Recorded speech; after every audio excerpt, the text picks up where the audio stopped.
Hello दोस्तों, नमस्कार। स्वागत है आप सभी का educational study point YouTube channel पे। तो देखिए, railway group D exam 2022 continue आपके एग्ज़ाम चल रहे हैं। इस वीडियो में 21 अगस्त सेकंड शिफ्ट के बारे में बात करेंगे। तो मैं आपको पहले ही क्लियर कर दूं, आज आपका कोई भी एग्ज़ाम नहीं था, कल से आपके एग्ज़ाम फिर से शुरू है। ये वीडियो मैं उन दोस्तों के लिए बनाने जा रहा हूँ जिनका नेक्स्ट शिफ्टों में एग्ज़ाम है। देखिए, ग्रुप डी एग्ज़ाम में डेली शिफ्टों में कंटिन्यूसली जीके, जीएस और साइंस के काफ़ी क्वेश्चन रिपीट हो रहे हैं, प्लस उनसे रिलेटेड क्वेश्चन ही आपके एग्ज़ाम में ज़्यादातर पूछे जा रहे हैं। तो इस वीडियो में साइंस और जीके के टॉप 45 क्वेश्चन कवर करेंगे जो नेक्स्ट शिफ्ट एग्जाम में डेफिनेटली पूछे जाएंगे। तो जिन भी साथियों का अभी एग्जाम बाकी है, सभी साथी वीडियो में ध्यान से अंत तक बने रहिएगा। चलिए वीडियो को शुरू करते हैं। तो चलिए दोस्तों, वीडियो को शुरू करते हैं। वीडियो शुरू करें उससे पहले वीडियो को लाइक नहीं किया तो जल्दी से लाइक कर दीजिए, और इस वीडियो की पीडीएफ फाइल डाउनलोड करने के लिए वीडियो को ध्यान से एंड तक जरूर देखिएगा। वीडियो के एंड में मैं आपको बताऊंगा इस वीडियो की पीडीएफ फाइल आपको कैसे डाउनलोड करनी है रिवीजन के लिए। तो पहला क्वेश्चन है, पहले हम साइंस कवर करेंगे। तो पहला क्वेश्चन है, टिन और लेड का मिश्र धातु। तो देखिए, जो टिन और लेड है उससे जो मिश्र धातु बनता है वो कौन सा बनता है? सोल्डर बनता है। तो सोल्डर इस क्वेश्चन का बिल्कुल राइट आंसर रहेगा। अगला क्वेश्चन है कि अवायवीय श्वसन में पाइरूवेट किस में बदल जाता है, या फिर जब शरीर के मांसपेशियों में ऑक्सीजन की कमी होती है तो पाइरूवेट टूट कर किस में बदल जाता है? तो ये लैक्टिक एसिड में बदल जाता है। ठीक है, तो लैक्टिक एसिड इस क्वेश्चन का बिल्कुल राइट आंसर रहेगा। बढ़ते हैं अगले क्वेश्चन की ओर। अगला क्वेश्चन है, शरीर की सबसे बड़ी धमनी कौन सी है? देखिए दोस्तों, जो महाधमनी है वो हमारे शरीर की सबसे बड़ी तथा मुख्य धमनी है। महाधमनी इस क्वेश्चन का आपका बिल्कुल राइट आंसर रहेगा। अगला क्वेश्चन है कि जीभ में स्वाद रिसेप्टर्स को क्या कहा जाता है? तो जीभ में जो स्वाद रिसेप्टर्स होते हैं इन्हें स्वाद कलिका यानी कि टेस्ट बर्ड्स कहा जाता है। तो स्वाद कलिका या फिर टेस्ट बर्ड्स इस क्वेश्चन का आपका बिल्कुल राइट आंसर रहेगा। अगला क्वेश्चन है, किडनी के अध्ययन को क्या कहा जाता है? तो किडनी के अध्ययन को नेफ्रोलॉजी कहा जाता है। तो नेफ्रोलॉजी इस क्वेश्चन का बिल्कुल राइट आंसर रहेगा। अगला क्वेश्चन है, जापान की मीनामाता आपदा किस प्रदूषण के कारण हुई थी? तो मीनामाता जो रोग है वो आपकी पारा यानी कि एचजी के कारण होता है। तो पारा एचजी इस क्वेश्चन का आपका बिल्कुल राइट आंसर रहेगा। अगला क्वेश्चन है, पेनिसिलिन का आविष्कार किसने किया था? तो देखिए दोस्तों, पेनिसिलिन का जो आविष्कार है वो अलेक्जेंडर फ्लेमिंग के द्वारा किया गया था। अगला क्वेश्चन है, वायुमंडलीय दाब किससे मापा जाता है? बात हो रही है एटमॉस्फेरिक प्रेशर की, तो इसे मेज़र किया जाता है बैरोमीटर के द्वारा। तो बैरोमीटर यहाँ पे आपका राइट आंसर रहेगा। अगला क्वेश्चन है, वृक्क की संरचनात्मक एवं क्रियात्मक इकाई क्या है? तो वृक्क की जो संरचनात्मक एवं क्रियात्मक इकाई है ये नेफ्रॉन होता है। अगला क्वेश्चन है, दो या दो से अधिक पदार्थों के समांगी मिश्रण को क्या कहते हैं? तो इसे विलयन कहा जाता है। ठीक है, विलयन आपका बिल्कुल राइट आंसर रहेगा। अगला क्वेश्चन है, पादप जगत वर्गीकरण में कौन सा भाग नहीं है? ठीक है, तो यहाँ पे आपको पादप जगत वर्गीकरण का चित्र दिया गया, आप इसे ध्यान से रीड कर सकते हैं, ये इसकी पूरी स्ट्रक्चर होती है। अगला क्वेश्चन है, रक्त यानी कि जो ब्लड है वो किस प्रकार का उत्तक है? तो ये एक प्रकार का संयोजी उत्तक है। ठीक है, तो संयोजी उत्तक आपका राइट आंसर रहेगा। देखिए, बोन, ब्लड, लिम्फ टिश्यू ये क्या है? कनेक्टिव टिश्यू होते हैं, और जो स्किन है वो एपिथेलियल टिश्यू होती है। ठीक है, ये बात आपको ध्यान में रखनी है। अगला क्वेश्चन है, जलती हुई मोमबत्ती में पिघला हुआ मोम किस प्रक्रिया द्वारा बत्ती पर ऊपर चढ़ता है? तो ये केशिकत्व की घटना के कारण चढ़ता है। ठीक है, तो केशिकत्व की घटना इस क्वेश्चन का राइट आंसर रहेगा। अगला क्वेश्चन है, सहसंयोजी आबंध क्या है? तो परमाणुओं के बीच इलेक्ट्रॉन युग्मों का जो शेयरिंग होता है उसे सहसंयोजी आबंध कहते हैं। ठीक है, ये बात आपको ध्यान में रखनी है। अगला क्वेश्चन है, गन्ना किस ऊर्जा को रासायनिक ऊर्जा में परिवर्तित करता है? बात करते हैं गन्ने की, तो ये प्रकाश ऊर्जा को क्या है? रासायनिक ऊर्जा में परिवर्तित करता है। ठीक है, तो ये आपका बिल्कुल राइट आंसर रहेगा। और इसी प्रकार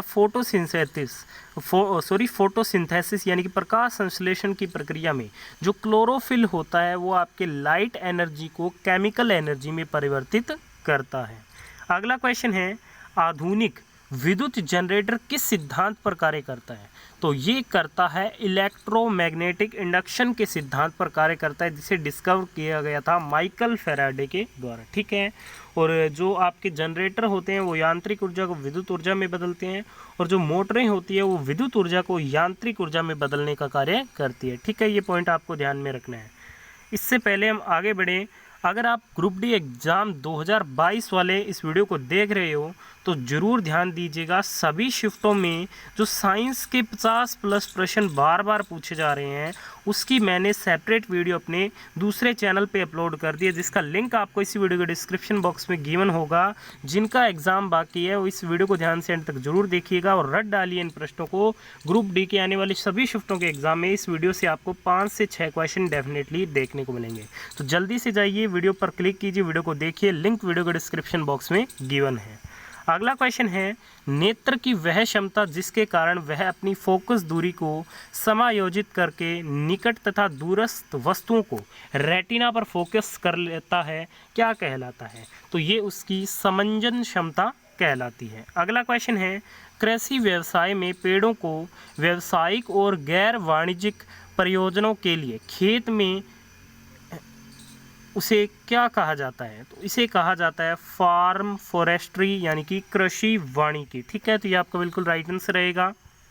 अगला क्वेश्चन है, मैग्नीशियम का सिंबल क्या होता है? तो मैग्नीशियम का सिंबल Mg होता है। एटॉमिक्स मास जो है वो इसका 24.305 U होता है और एटॉमिक नंबर की बात करें तो इसका एटॉमिक जो नंबर है वो 12 होता है। अगला क्वेश्चन है, तत्व परमाणु क्रमांक के अलावा और किस कारण दूसरे तत्व से अलग होते हैं? तो ये होते हैं आपके सिंबॉलिक नेम के कारण। ठीक है, right answer option number B रहेगा इस क्वेश्चन का। अगला क्वेश्चन है कि tea and coffee are which type of crops? तो ये आपके बागानी यानी कि रोपण कृषि की क्या है, फसलें हैं। ठीक है, आपका ये बिल्कुल राइट आंसर रहेगा। और बात करते हैं चाय की खेती के लिए जो सबसे उपयुक्त मिट्टी होती है वो कौन सी होती है? लैटराइट मिट्टी होती है। अगला क्वेश्चन है, एडीज मच्छर किस रोग का वाहक है? तो ये डेंगू का वाहक है। ठीक है, डेंगू वायरस विषाणु जनित रोग है। ठीक है, इसके अलावा जो मादा एनाफिलीज मच्छर है ये मलेरिया रोग का वाहक होता है। ठीक है, ये बात आपको ध्यान में रखनी है। अगला क्वेश्चन है, प्रोटीन किससे मिलकर बना होता है? प्रोटीन अमीनो एसिड नामक सैकड़ों या हजारों छोटी इकाइयों से बना होता है। ठीक है, तो ये आपका बिल्कुल राइट आंसर रहेगा। अगला क्वेश्चन है कि किस जैव रासायनिक प्रक्रिया के दौरान खमीर शर्करा को इथेनॉल, कार्बन डाइऑक्साइड और अन्य उपापचय उत्पाद में परिवर्तित करते हैं?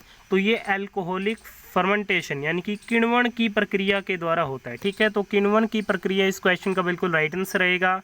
अगला क्वेश्चन है, किस विटामिन की कमी से रक्त का थक्का देर से जमता है? विटामिन के की कमी से। ठीक है, तो ये आपका बिल्कुल राइट आंसर रहेगा।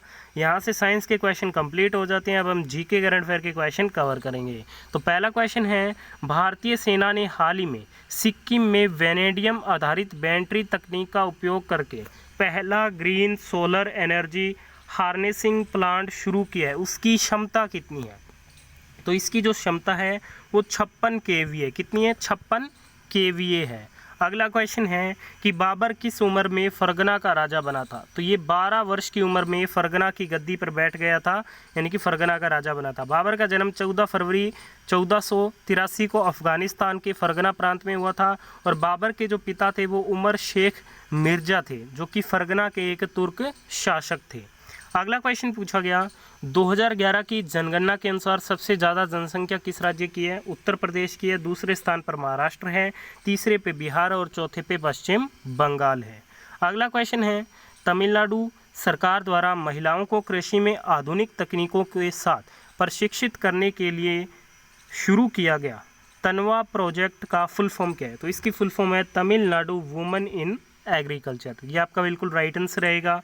अगला क्वेश्चन है, सुनामी में भूकंप की तीव्रता क्या रहती है जिससे समुद्री लहरों में चक्रवात आता है? तो ये 6.5 से ऊपर पहुंचने पर ही क्या है, सुनामी आती है। ठीक है, तो ये आपका बिल्कुल राइट आंसर रहेगा। जब 6.5 से 7.5 के मध्य होती है तभी सुनामी आती है।